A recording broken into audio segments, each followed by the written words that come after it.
This session is about Russia. The topic or the theme is the victims of Putin. It seems a little bit scary. So, who are the victims of Putin? And what is he doing in Russia and against the world? Today, we'd like to hear about this from the two people on the stage. So, let me introduce to you the special guests.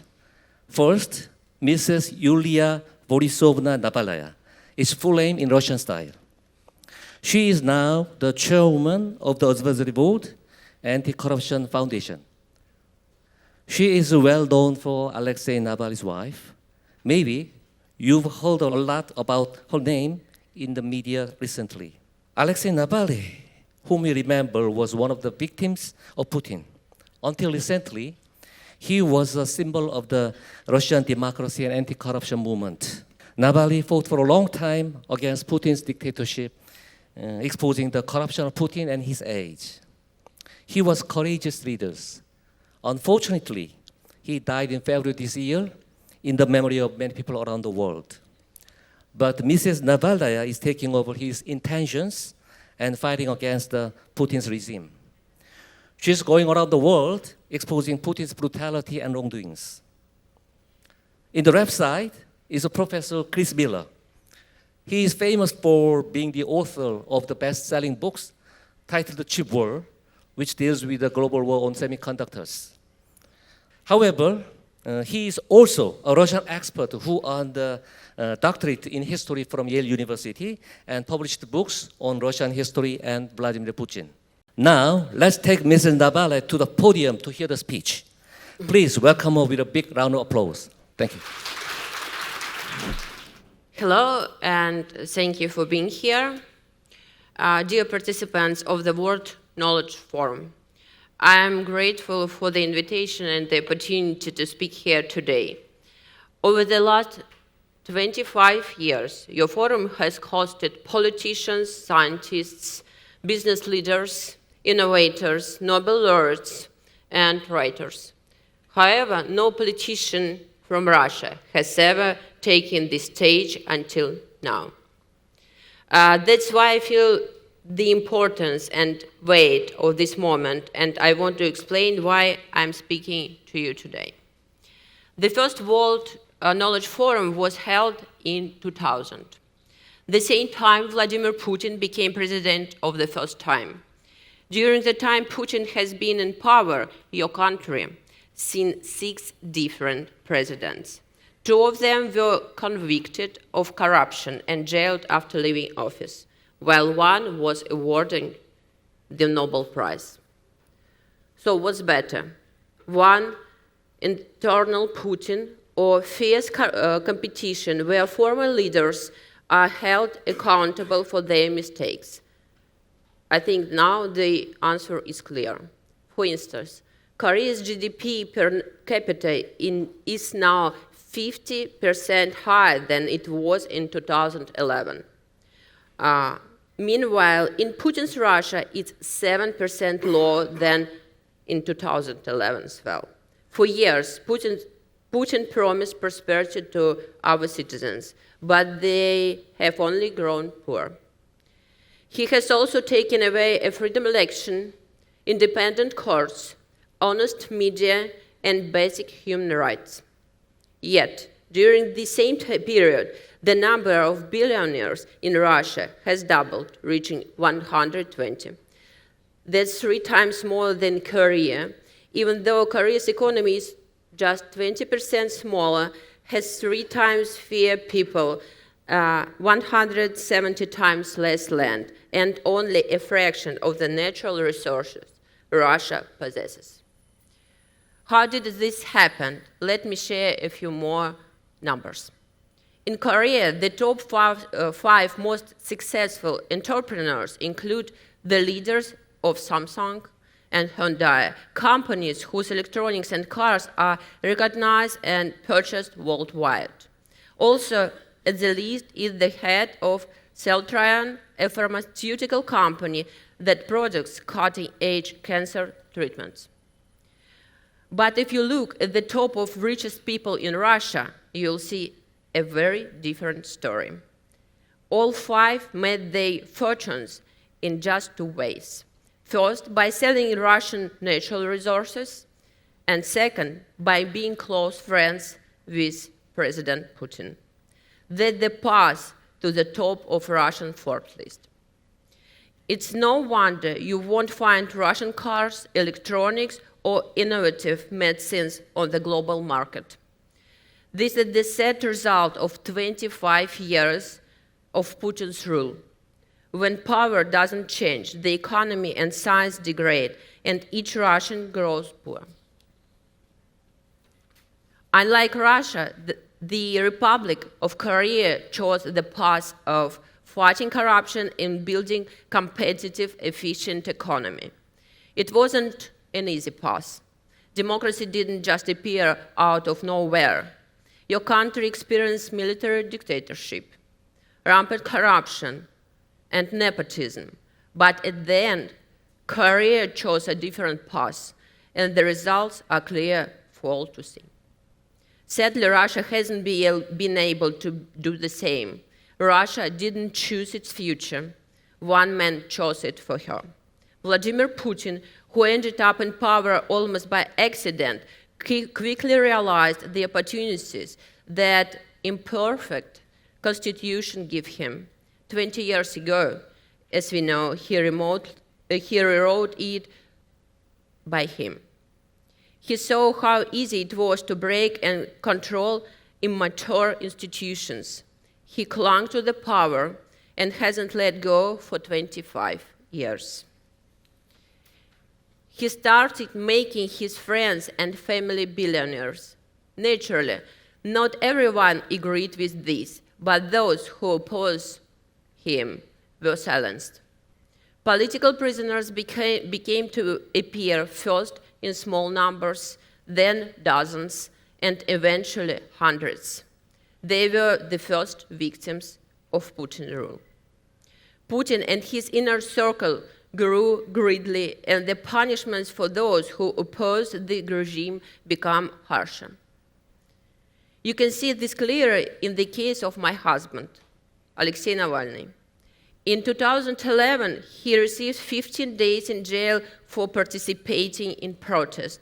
By 2017, he was regularly sentenced to 30 days and spent several months in jail each year.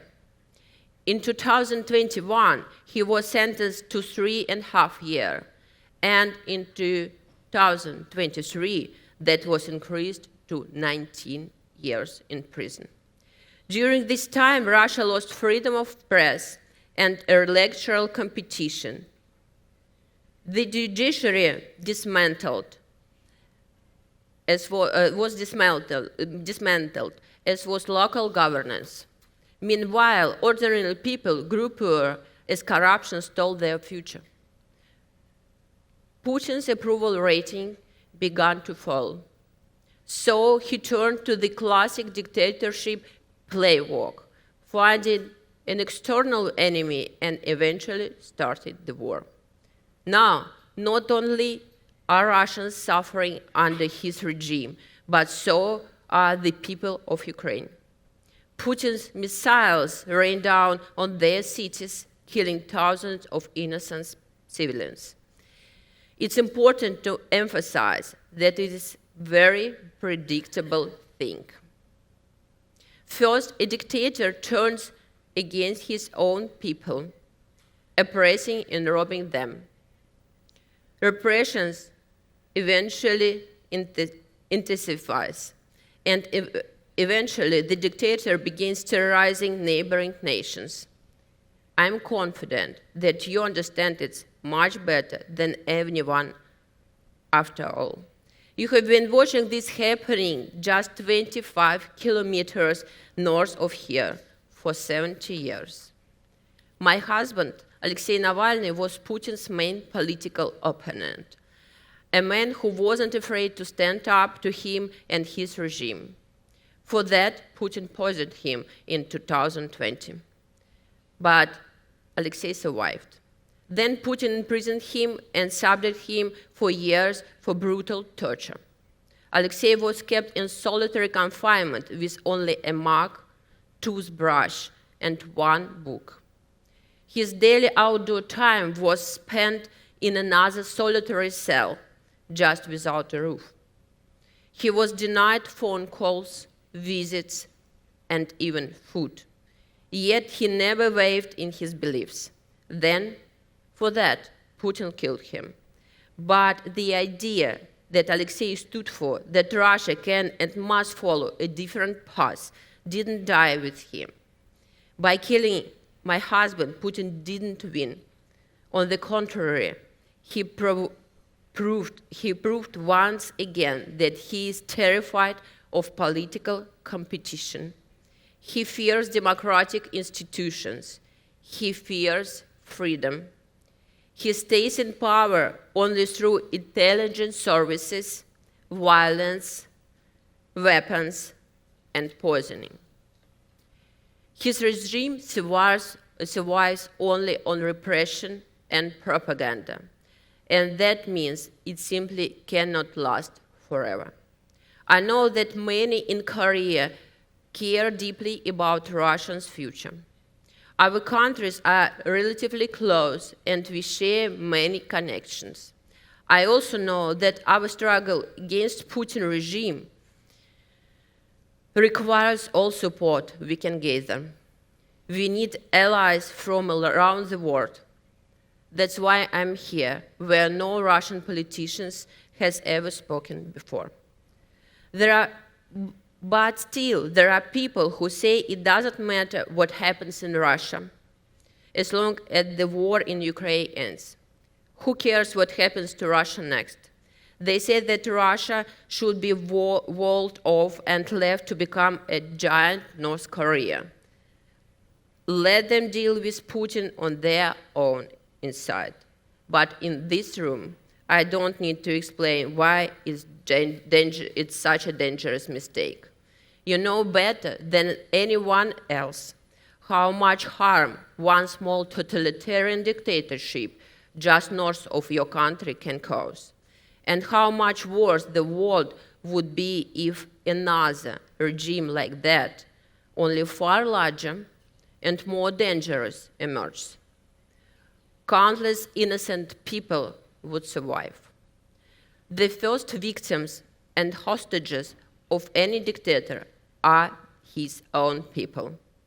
They are deprived of freedom, along with their hope of a better future for their children. They are imprisoned and deprived of their rights. You understand it very well. We cannot and must not abandon Russia to Putin. Whatever resources are needed, this fight must continue until we achieve victory. I believe this, and so do millions of my husband's supporters and allies all around the world and in Russia. Thank you for your attention. Thank you for that very powerful speech. I had not previously understood what a perfect location Seoul is for understanding what has gone wrong in Russia, and also looking to the north, how much further wrong things still could go. I'd be very interested to start our conversation by hearing your analysis of what went wrong in Russia. If you rewind the clock, there was a period not so long ago when there was real optimism about the ability of Russia to have competitive politics and democracy. So how was it in your analysis that Putin came to consolidate control in his own hands? Well, I think I have already started to answer on this question during my speech. I think everything went wrong from the beginning. First of all, not we, but Russians probably, didn't realize well that this man who happened to be a president of such a huge country became a president accidentally. Because the previous president suggested him, just, it sounds, I think, for people from the United States or even for people from South Korea, like, how could it be, but suggested him to be a president, and it couldn't be so. And of course, when the random person happened at the power, so situation could follow this path which it followed in Russia. Putin just felt this sense of power and became, as KGB officer, he took all his friends with him, he surrounded himself with all these friends, and he just realized what a huge opportunities give him this power of presidential power. It's just not about power influence on people, it's also, of course, power about to get tremendous money. And that's why my husband started his fight from anti-corruption cases, because it's very important for Russia. For many years, everything was built on corruption. Now, of course, it's built also on war, and the war is the main thing which is now we, of course, need to discuss. But before, of course, everything was built on corruption. As I said, Putin was surrounded by his friends and people who were and still who are keeping his money, and they used to live and still continue to live lavish life, the life of the most richest people. I don't even think in Russia, but in the world. And when you have such amount of money, but your political rankings are falling, of course you are looking for something what can help you to hold this power for a long time.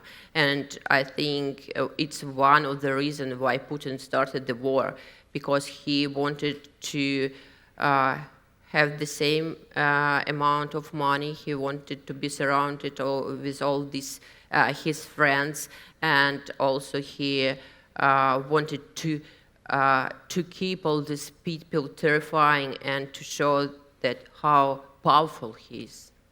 When I thought your comparison of the richest people in Russia and how they made their money versus South Korea was really quite striking in terms of the role of real businesses in South Korea versus friends of the president in Putin's system. I'd be interested to hear your thoughts. Sometimes when outsiders look in on Russia, they look at the polls, and of course we should be skeptical, I think, of polling data and say, well, a fair number of people seem to think that Putin's okay.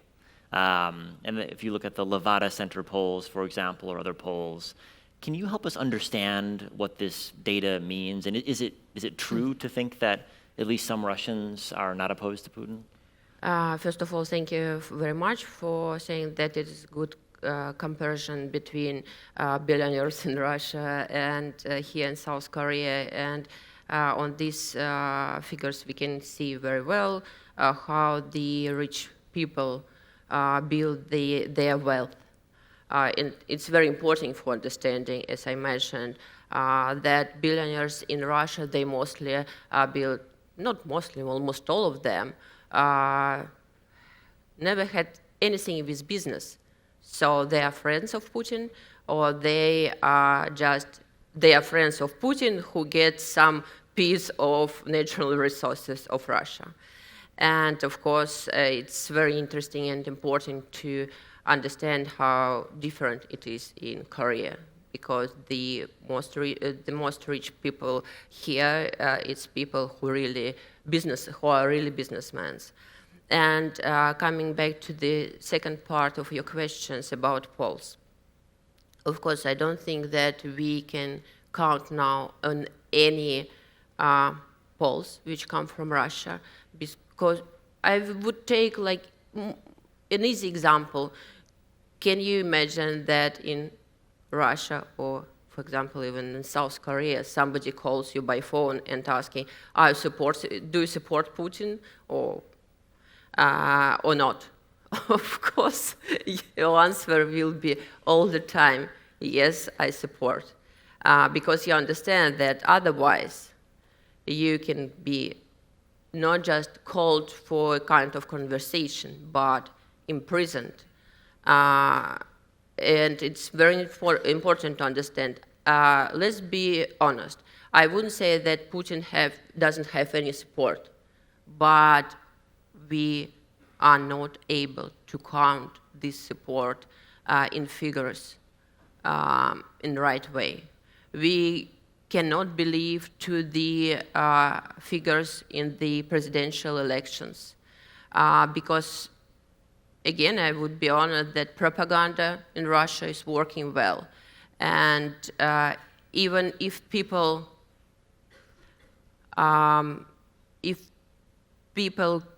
and vote against Putin, first of all, it could be falsified, everything of these. And the second, they would, if you even say something, and it's possible in some reasons to say something against Putin, they will, mix it up like in their own way. That's why I don't think that we can rely now on any figures about Russia.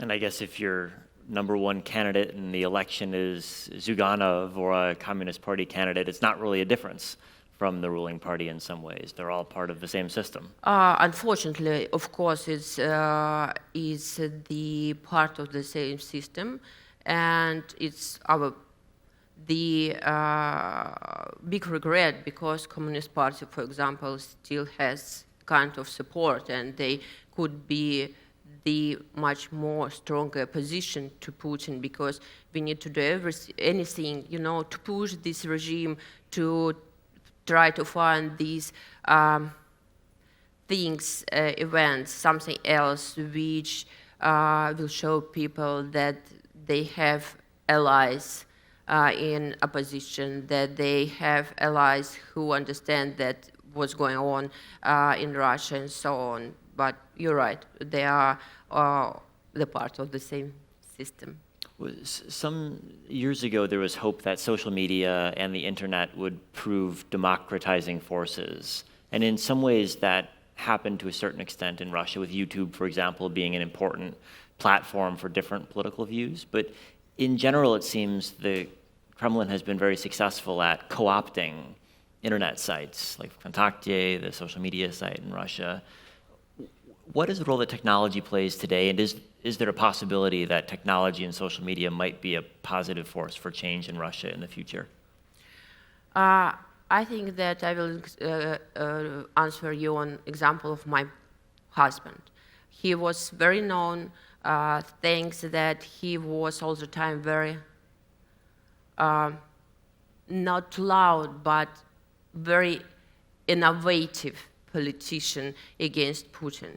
And in this case, we are, of course, trying to find or to keep the last chances to bring any information to independent information to Russians. And in this case, I would say we are, if we can say so, a little bit lucky because YouTube is still working in Russia, and I have a lot of questions all the time on all the interview and speaking with politicians. They all wonder why it still work, but still we have our organization 3 very big YouTube channels, and one of them is 6 million subscribers, and two others are 2.5 and almost 3 each. And these YouTube channels, they are not entertaining at all. It's very,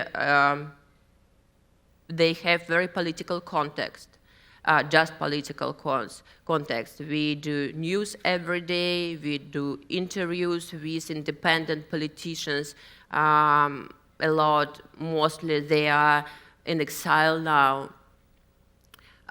We still continue to do anti-corruption investigations, and it's very important for us to bring it to people who are inside Russia now, because mostly, of course, there are millions, 100 millions of people live in Russia, and of course they are mostly silenced, but they are inside Russia.